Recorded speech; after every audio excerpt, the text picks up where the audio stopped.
오늘 우리에게 주신 하나님 말씀은 시편 146편 1절부터 10절 말씀입니다.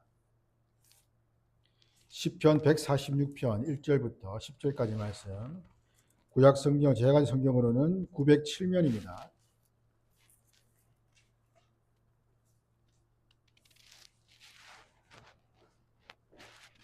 시편 146편 1절부터 10절까지의 말씀입니다. 제가 봉독하겠습니다. 할렐루야, 내 영혼아 여호와를 찬양하라. 나의 생전에 여호와를 찬양하며 나의 평생에 내 하나님을 찬송하리로다.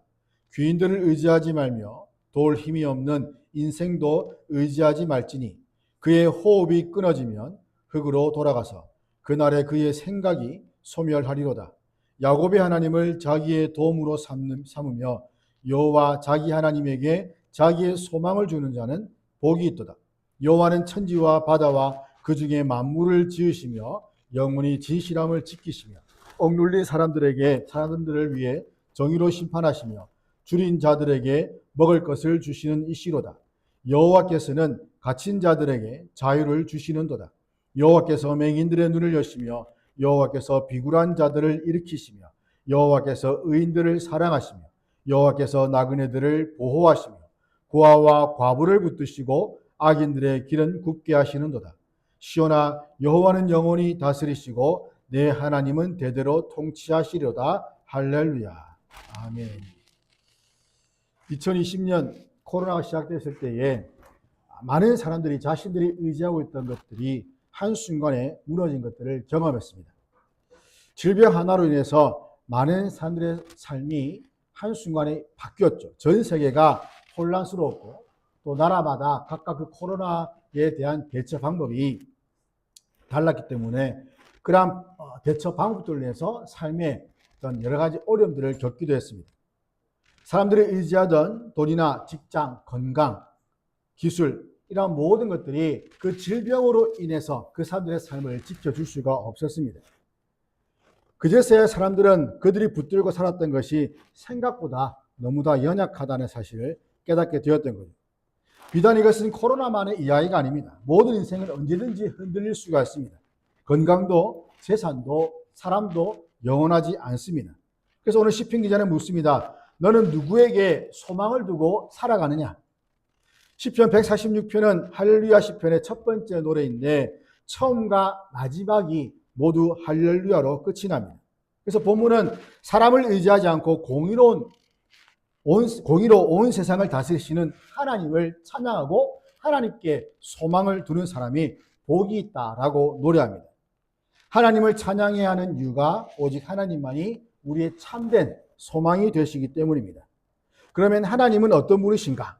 하나님은 절대적인 지혜와 능력으로 천지 만물을 창조하시고 진실하고 신실하게 그 세계를 지키시는 분입니다. 5절 보시면 야곱의 하나님을 자기의 도움으로 삼으며 여호와 자기 하나님에게 자기의 소망을 두는 자는 복이 있다라고 말씀합니다.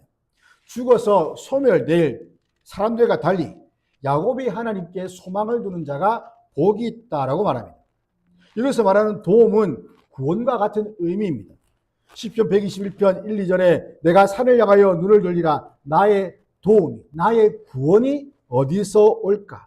나의 도움, 나의 구원은 천지를 지으신 여호와에게서로다라고 찬양하죠.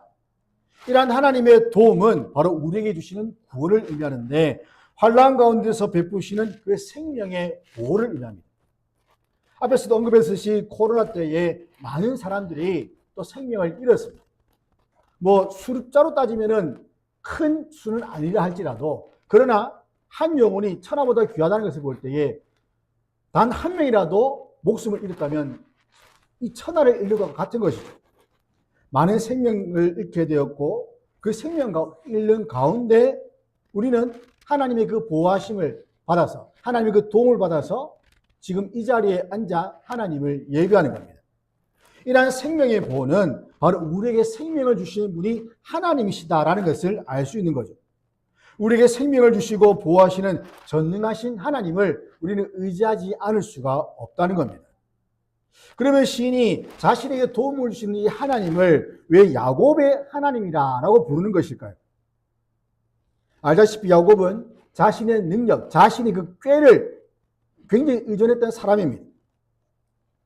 대표적인 데가 자신이 그 장자권을 얻기 위해서 에서가 사냥 후에 돌아왔을 때 힘이 지쳐서 배가 고팠을 때에 그 오는 그 길목에 앉아서 팥죽을 끓이면서 그 향기를 풍겨내어서 이 에서로 하여금 그 배고픔을 극에 달하게 했고, 그리고 와서 팥죽 한 그릇을 달라고 했을 때에 장자권을 나에게 주면 팥죽을 주겠다라고 하면서 그 에서의 장자권을 받아낸 사람입니다. 하지만 이제 그가 어머니와 함께 어떻게 보면 작당을 해서 이제 이삭으로부터 장자의 그 축복을 받게 되었고 빼앗게 되었고, 그때 에서가 이 야곱을 죽이러 갈 때에 그는 도망을 치는 거죠. 멀리 도망을 쳤습니다. 라반에게로 갔습니다. 그리고 라반에게 있을 때에 어떻게 했습니까? 그가 라반에게 있을 때에 라헬을 연모하여서 7년 동안 열심히 일을 했는데 그 일한 가운데 막상 눈을 떠보니까 다음날 라헬이 아니라 레아가 누워있는 것을 보고 또 그 라헬을 위해서 또 7년 동안 더 일을 나서 그 라헬을 얻게 되었습니다. 자신이 속임을 당했는데 이제는 자신이 속았다. 속임을 당한 거죠. 속였던 야곱이 속임을 당하는 야곱이 되었습니다. 그리고 야복강에서 제 에서를 만나기 전에 다 가족들을 다 먼저 보내고 홀로 남았을 때에 그 앞에서 씨름을 하게 되죠. 씨름을 할 때에도 이러한 모든 야곱의 그 삶의 여정 가운데 어떻게 보면 자신의 생각과 자신의 꾀와 노력으로 무엇인가 하려고 발버둥 쳤던 그 야곱이지만 하나님은 그 야곱을 이미 태중에 큰 백성으로 만들기 위해서 이미 말씀을 하셨고 그를 연단해 나가는 과정 가운데 그를 한 번도 놓은 적이 없다는 겁니다. 야곱은 자기의 꾀와 자기의 노력으로 그 모든 일들을 이루어갔다고 생각했지만 그러나 그 모든 것이 하나님의 뜻 가운데 하나님의 섭리 가운데 이루어졌다는 것을 알 수 있다는 거예요. 그래서 야곱의 하나님이라는 것은 약속을 끝까지 지키시는 하나님이다 라는 의미가 있는 겁니다. 그리고 이 야곱의 하나님은 이스라엘 백성이 있어서도 도움을 주시며 약속을 성취하시는 하나님으로 지금 찬양하는 것이죠. 도우시고 약속을 성취하시는 그 하나님을 믿는 자들의 삶이 어떠하겠습니까? 세상에 무익하고 무능하고 무지한 그 신들을 섬기는 자들보다 물론 비할 수는 없지만 굳이 비교하자면 훨씬 더 나은 삶이 된다는 겁니다. 때문에 시인은 야곱을 도우셨던 하나님이 언제나 우리와 함께 하시며 우리의 피난처가 되어 주실 것을 강조하고 있습니다. 우리가 하나님을 의지하는 것이 무엇 때문입니까? 우리에게 믿음이 있어서 하나님을 의지하는 것입니까? 우리의 믿음은 순간순간 약해졌다가 또 강해졌다가 나에게 조금 어떤 위로가 되고 평안이 오면 그 믿음이 또 좋아졌다가 그러나 환란이 오고 고난이 오면 또 그 믿음이 약해졌다가 이런 변덕이 심한 그런 믿음입니다. 그런 믿음을 가지고 우리가 하나님을 굳게 의지할 수 없습니다. 우리가 하나님을 의지하는 이유는 하나님의 그 신실하심 때문이죠. 하나님이 변치 않은 그 하나님의 속성 때문에 우리가 하나님을 의지할 수가 있는 겁니다. 사람도 마찬가지죠. 계속 말을 이리저리 바꾸는 사람 쉽게 믿고 무엇과 함께 할 수 없습니다. 그러나 말없이 자기가 맡은 것을 그냥 지속적으로 성실하게 꾸준하게 해나가는 사람은 말을 하지 않더라도 우리가 마음을 줄 수 있고 어떤 일들을 맡길 수 있다는 거죠. 오직 신실하신 하나님 안에서 전적으로 참된 복과 소망을 얻을 수 있다는 그 사실이 우리에게 위로가 된다는 겁니다. 신실하신 하나님은 영원히 다스리고 대대로 통치하실 주권자가 되신다라는 것을 또한 시편 이 시인이 말씀하고 있는 거죠.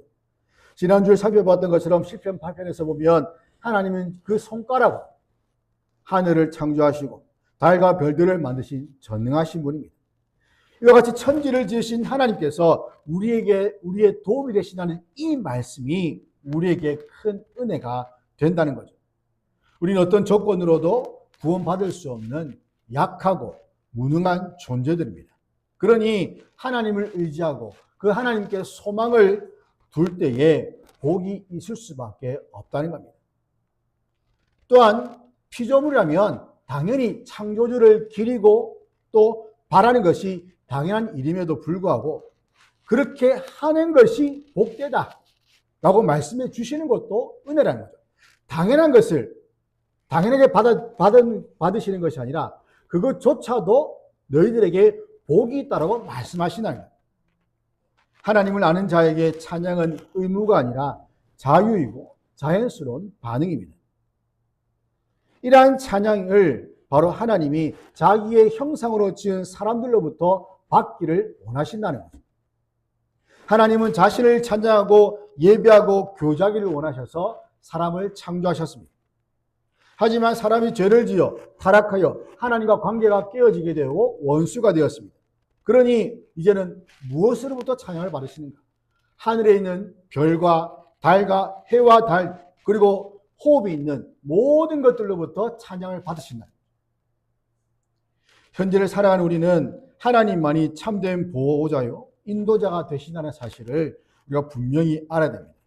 그래서 단순히 우리가 성경을 통해서 지식적으로 아는 것이 아니라 삶 가운데 성경에서 말씀하시는 이 하나님이 우리를 보호하시고 인도하심을 경험할 때에 비로소 하나님을 아는 자가 된다는 것이죠. 하나님께서는 자신을 의지하는 자들의 부르짖음을 들으시고 피난처와 방패와 산성이 되어 주십니다. 출애굽기 23장 23절부터 24절 보시면 이스라엘 자손은 고된 노동으로 말미암아 탄식하며 부르짖으니 그 고된 노동으로 말미암아 부르짖는 소리가 하나님께 상달된지라. 하나님이 그들의 고통 소리를 들으시고 하나님 자신의 백성의 탄식과 그 고통의 그 부르짖음을 들으십니다. 그래서 다윗은 시편 18편 2절에서 여호와는 나의 반석이시요 나의 요새시요 나를 건지시는 이시요 나의 하나님이시요 내가 그 안에 피할 나의 바위시요 나의 방패시요 나의 구원의 뿌리시요 나의 산성이다 라고 찬송하는 것이죠. 하나님이 나의 부르짖음과 나의 고통을 들으시기 때문에 그 하나님이 나의 반석과 나의 요새와 나를 건지시는 분, 나의 하나님, 그리고 피할 바위, 방패, 구원의 뿔, 산성이다라고 찬송하는 겁니다. 이러한 다윗의 고백이 저와 여러분의 고백이 되기를 간절히 소망합니다. 시인은 하나님을 의지하는 자가 복된 이유를 6절 9절에서 기록하는데 여호와는 천지와 바다에 그 중에 만물을 지으셨다라고 합니다. 즉 말씀드린 것처럼 하나님은 모든 것들을 다 만드신 창조자가 되신다. 때문에 모든 피조물을 통치하실 권리가 있으십니다. 또 모든 피조물은 하나님께 영광을 돌리기 위해서 창조가 되었다는 것. 그래서 하나님께서 천지 만물을 말씀으로 지으시고 그 가운데 사람을 흙으로 만드신 창조주임을 인정하는 것이 바로 기독교 신앙의 출발점이다라고 할 수 있는 거예요. 그러나 실제 생활에 있어서 우리는 이러한 창조주 하나님의 그 능력을 우리의 그 사고의 범위 안에 국한할 때가 많다는 겁니다. 그러니까 하나님의 그 창조 능력을 우리의 생각의 그 이성의 테두리 안에서만 그냥 생각한다는 거죠. 이 세상을 창조하시고 인간에게 세상을 통치하시고 다스리게 하신 그 하나님의 그 능력을 단순히 우리의 생각 안에 가두어서 그 하나님을 우리의 그 생각 안에 그 제한시키는 그런 우를 범할 때가 많다는 겁니다. 그럼에도 하나님께서는 이러한 어리석고 우매한 우리들에게 은혜를 베푸셔서 우리의 그 기도를 들으시고 우리의 연약함을 도우신다는 거예요. 우주를 창조하신 그 능력의 하나님께서 우리의 보호자가 되시고 우리의 피난처가 되시다는 그 사실을 믿을 때에 우리의 영혼은 더 큰 확신과 믿음을 얻을 수가 있다는 겁니다. 또한 하나님은 영원히 진실함을 지키시는 분입니다. 여기서 진실이 무엇인가? 이것은 영원한 진리를 가리키는 거죠. 진리를 지킨다는 것이 무엇인가? 진리는 무엇입니까? 하나님의 말씀입니다. 하나님이 진리가 되시고 하나님의 말씀이 진리입니다. 세상을 창조하신 하나님은 자신의 말씀으로 이 창조된 세상을 다스리고 계십니다. 그래서 하나님의 그 진리의 말씀이 우리 안에서 역사하고 이 세상을 통치하는 원리가 되어야 됩니다. 때문에 창조주시며 사랑과 진리실로 세상을 통치하시는 그 하나님을 의지하는 자에게 복이 있는 것은 당연한 일이라는 겁니다. 그분을 믿고 의지하는 사람이 이런 복을 받는 것이고 또 이러한 것을 우리가 기억할 때에 이러한 복을 삼하는 우리의 모든 심령들 될 수 있기를 간절히 바랍니다. 또한 하나님은 정의와 자유와 해방의 통치를 행하시는 분인데, 창조주와 통치하신 하나님께서 무엇을 하시냐면 억눌린 자들을 위해 정의와 심판, 줄인 자들에게 먹을 것을 주시고 갇힌 자들에게 자유를 주시고 맹인들의 눈을 뜨게 하시고 비굴한 자들을 일으키신다. 그리고 의인들을 사랑하시고 나그네를 보호하시고 고아와 과부를 붙드시고 악인들의 길을 굽게 하신다 합니다. 하나님이 다스리시는 이 나라, 이 세계, 하나님 나라는 아무도 굶주리지 않도록, 누구도 그 권력의 횡포에 시달리지 않도록 하나님께서 다스리신다는 거죠. 이러한 샬롬과 그 안식의 나라를 세우도록 교회를 세상의 소금과 빛으로 두셨다는 겁니다. 그래서 교회가 해야 할 일이 무엇인지를 잘 알려주는데, 하나님은 교회가 세상 속에서 소금과 빛으로서 이 하나님 말씀을 이루어가기를 원하신다는 겁니다. 특별히 교회를 통해서 억눌린 사람들, 줄인 사람들, 갇힌 사람들, 맹인들, 비굴한 자들, 의인들, 나그네와 고아와 과부들을 붙드시고 악인들의 길을 굽게 하신다는 거죠. 이 세상은 힘이 있는 자들, 강한 사람들이 이깁니다. 그러나 하나님 나라는 약한 사람을 돌보는 나라들입니다. 예수님께서 동일하게 사셨던 것이죠. 가난한 자, 병든 자, 죄인들, 소외된 자들, 굳이 그들을 찾아가셔서 만나주시고 그들을 하나님 나라의 백성으로 부르셨다는 겁니다. 그래서 예수님의 그 삶을 볼 때에 이 시편 146편은 예수님의 그 삶을 통해서 성취되었다라고 볼 수가 있는 겁니다. 신이 노래한 하나님의 통치는 바로 우리가 바라고 기도할 뿐만 아니라 우리가 추구하고 순종해야 할 비전이라고 할 수가 있습니다. 오늘날 우리의 상황에 비춰볼 때에 이러한 하나님의 이러한 말씀 중에 해당되는 것이 없을 수도 있습니다. 하지만 그렇다고 해서 하나님의 이 말씀이 그럼 잘못된 것이냐? 그럼 하나님이 우리에게 도움이 되지 않는 것이냐? 그렇지 않다는 겁니다. 하나님은 여전히 우리의 도움이 되시고 여전히 이 말씀은 우리가 해야 될, 순종해야 할 하나님의 말씀이라는 거죠. 우리는 도움 되신 하나님께 소망을 두고 반드시 복을 받는다는 그러한 믿음으로 살아야 됩니다. 우리가 어디에 소망을 두고 있는지를 한번 살펴보십시오. 그냥 무작정 하나님께 소망을 둔다라고 말하는 것이 아니라 실제로 내가 어디에 소망을 두고 있는지를 내 삶을 펼쳐놓고 보라는 겁니다. 그러면 하나님이 아닌 어떤 다른 것에 내 마음에 어떤 소망이 조금이라도 들어가 있는 것을 발견하게 된다는 거죠. 물론 사람들은 물을 때에, 질문할 때에 지금 여러분은 어디에 소망을 두십니까? 물을 때에 당연히 하나님입니다라고 답할지 모르겠습니다. 그러나 실제로 하나님이 아닌 만들어진 우상에게 소망을 두는 경우가 허다하다는 겁니다. 그러나 이러한 사실 때문에 우리가 실망할 필요는 없습니다. 오히려 그것을 알게 되었을 때에 우리가 감사하면서 이제는 내가 하나님께 소망을 두고 살아야 되겠다라는 그런 다짐과 결심을 할 수 있는 것이고, 그러한 결심과 다짐을 하는 사람이 진정으로 복 있는 사람이고 소망이 있는 사람이죠. 어려움을 당하고 소음의 손길이 끊어질 때에 무엇을 바라고 기도하겠습니까? 인생을 살다 보면 수렁 같은 환란에 빠지기도 하고 악한 자들에게 불의한 일을 당하기도 합니다.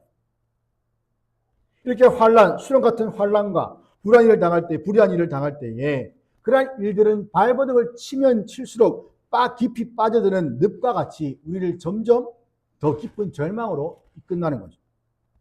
이럴 때에 무엇을 소망이 되는 것인가? 자녀들을 바라볼 것인가? 건강을 바라볼 것인가? 물질을 바라볼 것인가? 그러나 하나님을 소망으로 삼는 자들은 하나님의 그 다스림에 순종하는 겁니다. 어떤 환경이든지 하나님이 지금 이 세상을 다스리고 계시다라는 그 확신이 마음 가운데 있는 자들은 다른 것들이 아니라 하나님을 바라보고 하나님께 소망을 두고 하나님이 이 세상을 변화시킬 것이라는 그런 확신을 가지고 살아간다는 거죠. 하나님이 내 삶의 주인 되심을 기뻐합니다. 단지 구원받은 것에 만족하는 것이 아니라 그 구원받은 것을 기뻐하고 찬양하고 구원받은 자답게 살아가는 그 삶을 영위하려고 한다는 거죠. 우리의 삶이 실제적으로 하나님이 기뻐하시는 그런 모습이 있는지, 그런 모습으로 변화되는지를 살펴보아야 됩니다. 늘 같은 모습으로 살아간다면 우리가 구원받았다고 하지만 그러한 삶은 문제가 있는 거죠. 구세군을 창설한 윌리엄 부스는 이렇게 말을 했습니다. 배고픈 사람에게는 먼저 빵을 주고 그 다음에 복음을 전하라. 즉 하나님의 말씀은, 하나님의 그 사랑은 말이 아니라 삶으로 나타난다는 거죠. 하나님 다스린 이 나라, 특별히 교회를 통해서 나그네를 보호하시고 고아와 과부를 붙드시고 의인을 사랑하시고 하는 그것을 이 교회를 통해서 행하실 때에 그것을 그러한 자들에게 먼저 베풀므로써 하나님의 사랑이 어떤 것인지를 보여주라는 거예요. 말로 하는 것이 아닌 실제로 그들의 도움을 주면서 이것을 통해서 하나님의 복음을 전하고 말씀을 전파하고 사랑을 증가해서 그들로 하여금 하나님의 사랑을 그냥 느낌이 아닌 실제적으로 삶 가운데 체험할 수 있도록 하라는 것이죠. 그것이 바로 하나님의 통치를 이 세상 가운데 드러내는 것이라고 할 수가 있는 겁니다. 하나님을 찬양하며 하나님을 높이며 하나님을 경외하는 그러한 삶이 될 때에 이러한 삶의 모습들이 우리 가운데 나타나는 것이고 이러한 하나님의 통치를 통해서 예수님의 그 주되심이 만방 가운데 선포되고 인정받는 그러한 것이 되는 것임을 기억하면서 우리의 삶이 이렇게 하나님의 통치를 통해서 예수님의 주되심을 만방에 증가하는 삶이 될 수 있기를 주의 이름으로 축원합니다. 그 다음은 우리에게 주시는 교훈이 무엇인가? 별로 어렵지 않습니다. 하나님을 찬양하는 겁니다. 할렐루야, 내 영혼아 여호와를 찬양하라. 시인이 자신을 향해서 하나님을 찬양하라 하죠. 우리 자신을 향해서 하나님을 찬양하라 라고 말하는 경우가 많이 없습니다. 지금 내 모습을 보면서 너 왜 이렇게 낙심하고 절망 가운데 있느냐? 내 영혼아 깨어서 주를 바라보고 하나님을 찬양하라 라고 스스로에게 말하는 사람들은 거의 없다는 거죠. 그래서 시인은 자신을 향해서 하나님을 찬양할 것을 권고합니다. 여기서 할렐루야라는 것은 자랑하다, 칭찬하는 뜻인데 히브리어로 할랄이라는 단어에서 온 겁니다. 그래서 여기서 할렐루야를 붙여서 여호와를 찬양하라 라는 뜻이 되는 거죠. 그래서 할렐루야는 존경과 경외와 겸손을 나타내는 인간의 가장 고상한 표현으로서 하나님을 찬송하는 최고의 찬양의 헌어입니다. 근데 한 번씩 보면 이 할렐루야를 그냥 장난 비슷하게 앞에서 그냥 남발하는 경우가 있습니다. 뭐 하면 할렐루야, 할렐루야 하는 경우가 있는데 그냥 물론 그 마음은 그렇겠지만 그렇게 자주 남발하는 것이 때로는 굉장히 보기가 좋지 않다는 거예요. 정말 진정으로 할렐루야라고 외칠 때 할렐루야가 나오겠는데 그냥 장난스럽게 아무렇지 않게 할렐루야라는 말들을 사용한다면 그것은 곧 하나님의 그런 높이는 것이 아니라 우리 하나님을 깎아내리는 그런 일이 된다는 거죠. 시인은 자신의 또 마음을 향해서 내 영혼아 찬양하라. 그리고 내적 자아를 향해서 하나님을 찾는 것을 권면합니다. 하나님을 향한 찬양은 일시적인 변덕이나 피상적인 것이 아닙니다. 언제나 하나님을 향한 변치 않는 그러한 사랑으로부터 나오는 것임을 알 수가 있습니다. 한결같이 신실한 신이 일생 내내 내가 찬송하겠다. 그래서 2절 보시면 나의 생전에 여호와를 찬양하며 나의 평생에 내 하나님을 찬송하리로다. 시인은 자신의 생에 있어서 최고의 목적이 뭐냐? 하나님을 찬양하는 겁니다. 시인은 죽으면 찬양할 수 없고 자신의 인생이 언제 마칠지 모르기 때문에 그 생명이 주어진 그 기회를 놓치지 않고 하나님을 찬양하겠다라고 하는 거죠. 찬양은 하나님을 살아계신 주로 모신 사람들에게 있어서 삶 그 자체가 되어야 됩니다. 이것은 인간의 가장 큰 목적인 하나님을 영화롭게 하는 것이고 그 안에서 영혼이 그를 즐거워하는 것임을 보여주는 거죠. 하나님을 날마다 찬양하면서 하나님의 이름을 높여야 됩니다. 그래서 하나님을 향한 찬송이 그냥 내 기분과 환경에 의해서 결코 중단되거나 거기에 좌우되어서는 안 된다는 거죠. 그냥 기분이 좋으면 그냥 찬양이 흥얼거리게 되고 우울하면 그 찬양이 사라지고 환경이 좋으면 그냥 찬양이 나오고 그냥 환경이 나빠지면 그러니까 찬양에 쏙 들어가 버리는, 그렇게 변덕스러운 것이 되어서는 안 된다는 겁니다. 이러한 찬송이 우리의 평생에 해야 될 일임을 우리는 기억을 해야 됩니다. 전생일을 다해서 끊임없이 그의 영으로 하나님을 찬양해야 되는 겁니다. 하나님 우리의 찬양을 받기에 합당하신 분입니다. 우리가 예배 때 찬양하는 것도 마찬가지입니다. 이러한 찬송이 가사가 다 하나님을 높이는 것이고 하나님 기르는 것이고 하나님께 영광 돌리는 그러한 가사임을 볼 때에 우리가 부르는 이 찬양, 그러니까 단순히 그 입술을 열어서 그냥 노래를 부르는 것이 아니라 우리의 전 마음을 다해서 하나님께 올려드리는 우리의 믿음의 고백이다라는 것을 우리가 알아야 되는 겁니다. 한순간에만 나오는 것이 아니라 호흡이 붙어있는 동안 평생에 걸쳐 끊임없이 계속 터져 나오는 것. 왜 끊임없이 터져 나오는 것일까?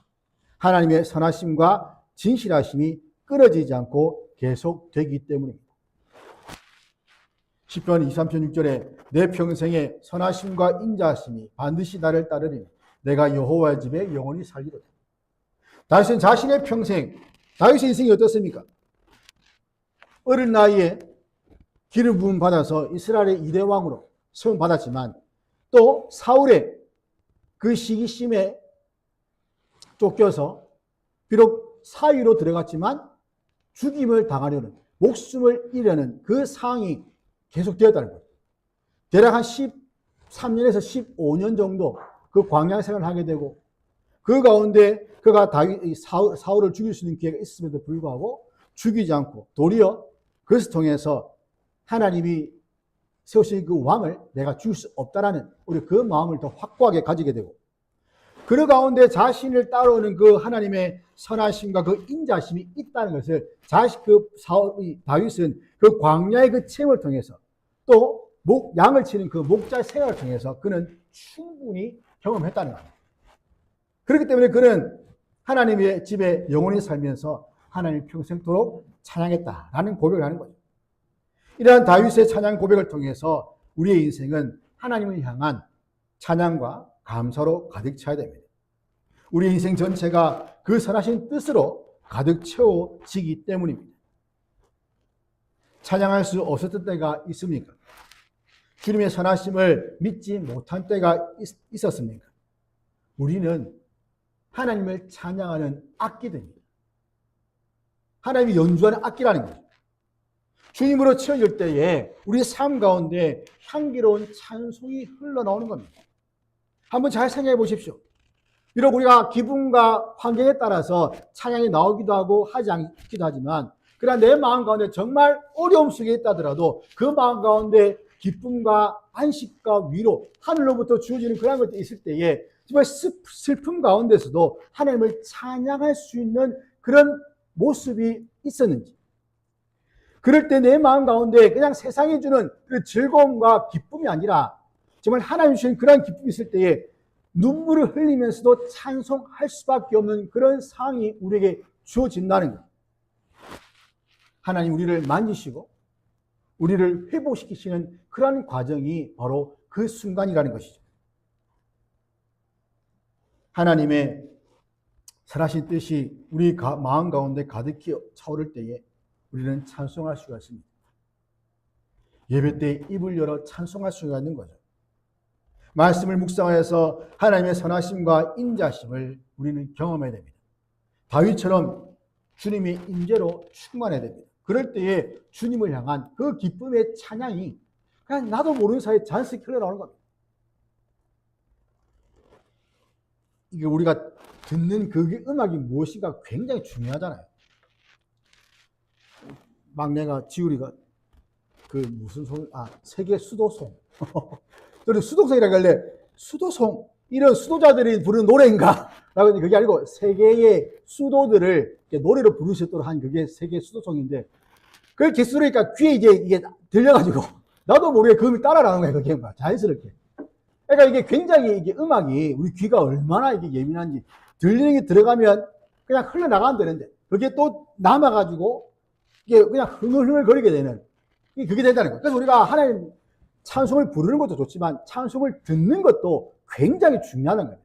찬송을 듣고 말씀을 들을 때 그 찬송이 내 마음 가운데 들어와서 우리 마음을 또 위로하고 평화를 주면서 또 그 찬송이 우리 입술 통해서 우리가 나오게 되는 그 과정이 분명히 있다는 거죠. 이러한 것이 우리가 있을 때에 우리 하나님을 찬송할 수 있는 것이고 우리의 그 기쁨이 찬양으로 하나님께 영광을 돌릴 수 있다는 것을 기억해야 됩니다. 자, 그리고 3, 4절 보시면 사람이 궁극적으로 의지할 대상이 아닌 이유가 나오는데 3절 보시면 귀인들을 의지하지 말며 너의 도울 힘이 없는 인생도 의지하지 말라. 그리고 그의 호흡이 끊어지면 흙으로 돌아가서 그날에 그의 생각이 소멸하리로다. 시인은 힘 있는 사람을 통해서 현실의 문제를 해결할 수 싶은 그런 생각도 있었던 거죠. 하지만 사람에게는 구원을 베풀 힘이 없다라는 겁니다. 아무리 힘이 있고 지위가 높은 사람이라도 약간의 도움을 주겠죠. 어느 정도는 도움을 주겠죠. 하지만 그 존재를 구원하지는 못한다는 겁니다. 흙으로 지어진 사람은 흙으로 돌아갑니다. 흙으로 지은 바다기 때문에 사람은 자기의 운명을 거는 것이 어리석다는 겁니다. 흙이 흙에게 무슨 자신의 운명을 걸 수가 있겠습니까? 사람이 자기를 구원할 것으로 기대하는 것은 우상 숭배와 다를 바가 없습니다. 아무리 힘이 있고 지위가 높은 사람이라도 약간의 도움은 주겠지만 결코 구원하지 못한다는 거예요. 우리가 요셉은 어떻습니까? 요셉은 감옥에서 지내는 동안 억울하게 감옥에 들어와가지고 지내고 있을 때에 술 맡은 관원장과 떡 맡은 관원장이 들어오게 됩니다. 그들이 꿈을 꿉니다. 그들이 꿈을 해석해 줍니다. 그리고 하는 말이 혹여 이 꿈이 이루어지게 되면 나를 좀 도와주십시오. 내가 지금 여기 왜 들어왔는지 억울하게 들어왔으니까 나를 도와주십시오. 라고 말했지만 한 명은 죽고 한 명은 불려 올라갔으나 까마귀 잊어버리게 됩니다. 다니엘도 마찬가지죠. 다니엘도 왕의 시인을 받았습니다. 그러나 신하들의 시기로 말미암아 그가 동쪽을 향해서 예루살렘을 향해서 하루에 3번 기도한 것을 멈추고 그것을 법으로 만들었을 때에 그는 여전히 기도했죠. 만약에 권력이 들어왔다면 그는 기도하는 것을 멈추고 그냥 한 달 동안 쉬고 그것이 끝난 뒤에 다시 기도를 했을 겁니다. 그러나 그렇지 않고 하나님을 향해서 그가 기도했을 때에 사자굴에 떨어지게 됩니다. 그리고 왕이 와서 얼른 새벽에 와가지고 불을 여면서 다니엘이라고 이름 부르었을 때에 다니엘이 대답을 하죠. 하나님이 밤새 나를 지키셨습니다. 전적으로 하나님만 신뢰하는 자. 세상 사람들은 얼마나 자신의 성공을 위해서 인맥을 관리하고 더 높고 좋은 삶을 위해서 노력하는지 모릅니다. 사람들의 마음을 사기 위해서 뇌물을 주거나 불법적인 일들도 서슴없이 행합니다. 그러다 보니까 사람들은 자신들보다 힘있고 능력이 있는 사람들에게 때로는 자신의 인생을 맡기라는 경향이 있는 거죠. 물론 전적으로 맡긴 사람은 없습니다. 단지 유익을 위해서 잠시 서로 이용할 뿐이죠. 그럼에도 사람이 사람을 행복하게 할 수 없고 사람에게 소망을 줄 수 없는 이유가 사람은 아침 이슬 같고 들의 풀과 같아 쉽게 사라질 존재이기 때문입니다. 이들도 그냥 호흡이 끊어지면 그냥 흙으로 돌아가 버립니다. 그러한 자들에게 자신의 운명을 거는 자는 어리석은 사람이라는 거죠. 이스라엘도 마찬가지였습니다. 애굽이나 아수르를 의지한 결과 무엇이었습니까? 그들은 망했습니다. 하나님 멸망시켜버렸습니다. 하나님께 기도하고 하나님을 의지해야 되는데 더욱 눈에 보이는 당장의 눈앞의 현실을 벗어나기 위해서 그 아수르와 애굽을 의지하여서 그 위기를 벗어나는 것. 때로 우리도 하나님께 기도하기보다는 사람을 먼저 찾고 연락하기도 하죠. 또 하나님의 말씀보다 사람의 약속을 더 큰 위로로 삼을 때도 있습니다. 험난한 인생의 절벽을 오르는데 그냥 시로라기 같은 그 사람을 붙잡는 것은 굉장히 어리석다는 겁니다. 하나님은 하나님의 백성이 의지할 왕이신 하나님을 버리고 사람과 그들이 섬기는 그 우상을 섬기는 자들을 반드시 망하게 하신다. 우리 사람을 결코 의지해서도 안 됩니다. 하나님 그 호흡이 코 있는 인간을 의지하지 말라고 말씀하십니다.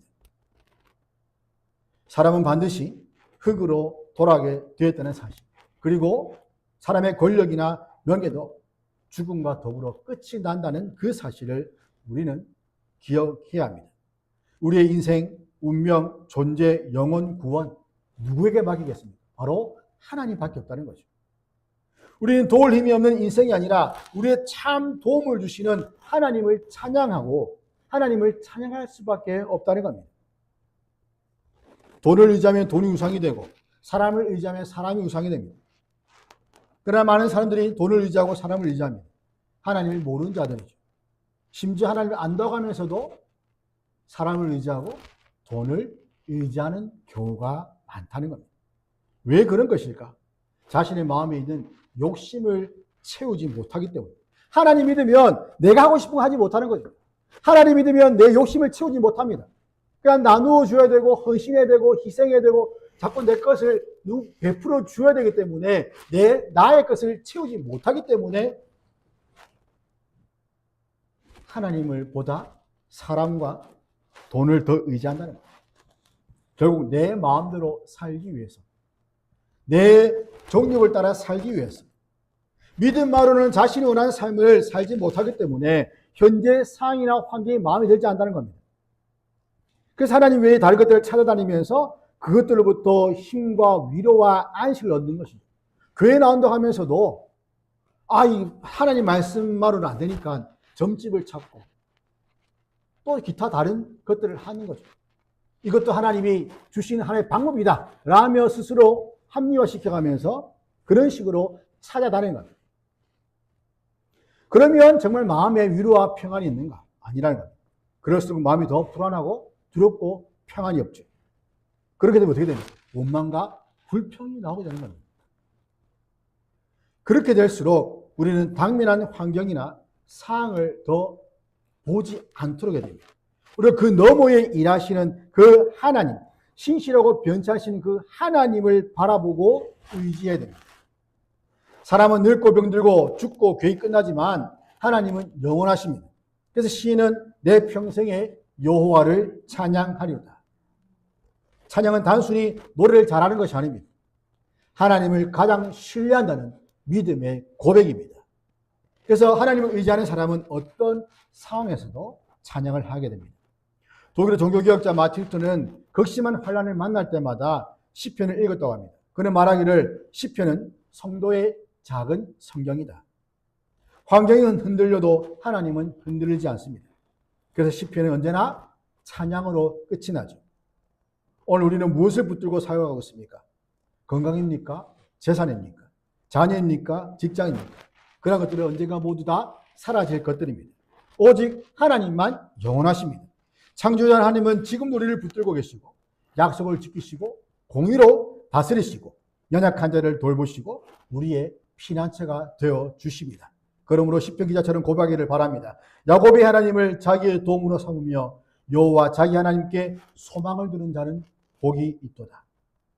사람보다 하나님을 더 의지하고 세상의 소망보다 하나님을 더 바라보며 평생 하나님을 찬양하는 복된 성도들 되기를 주의 이름으로 축원합니다.